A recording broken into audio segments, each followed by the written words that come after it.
Hi అండి, welcome back our channel. Please అండి నా ఛానల్ని ఎవరైనా మొదటిసారిగా చూస్తుంటే లైక్ అండ్ సబ్స్క్రైబ్ చేసుకోండి. టుడే మన రెసిపీ వచ్చేసి బ్రేక్ఫాస్ట్గా మినపగారెలు విత్ కొబ్బరి పల్లీ చట్నీ చేస్తున్నానండి.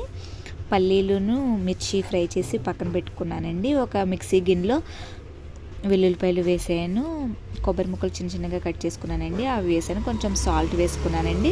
ఈ పల్లీలను మిర్చి కూడా అందులో వేసుకుని కొంచెం జీలకర్ర వేసుకున్నానండి. జీలకర్ర వేసిన తర్వాత మిక్సీ పట్టేసి పక్కన పెట్టానండి. తర్వాత ఒక గిన్నెలో ఆయిల్ వేసాను, అది హీట్ అయిన తర్వాత పచ్చిశనగపప్పు, మినపప్పు, ఆవాలు, జీలకర్ర, కరివేపాకు, ఎండుమిరపకాయలు వేసి పోపెట్టాను. ఇక్కడికైతే చట్నీ రెడీ అయిపోయిందండి.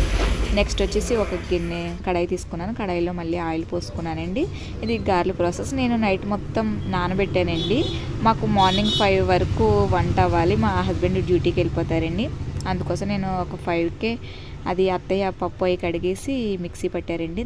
మిక్సీ పట్టేసాక మిక్సీలో వేసిన స్పాంజీలా వస్తాయండి గారెలు. అందులోకి నేను అల్లం, జీలకర్ర, పచ్చిమిర్చి కొంచెం కచ్చాపచ్చా రుబ్బానండి. తర్వాత కొత్తిమీర వచ్చేసి శుభ్రంగా కడిగి చిన్న చిన్న ముక్కలుగా కట్ చేసాను. ఇప్పుడు పిండిలో కొంచెం సాల్ట్ వేసుకున్నానండి. సాల్ట్ వేసిన తర్వాత కట్ చేసి పెట్టుకున్న కొత్తిమీర వేసుకున్నాను. అలాగే ఇది అల్లం, జీలకర్ర, పచ్చిమిరపకాయల పేస్ట్ని కూడా వేసి బాగా కలుపుకున్నానండి. కలిపి పక్కన పెట్టాను.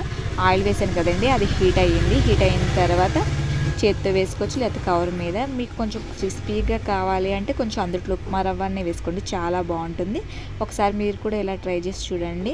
Please like and subscribe my channel.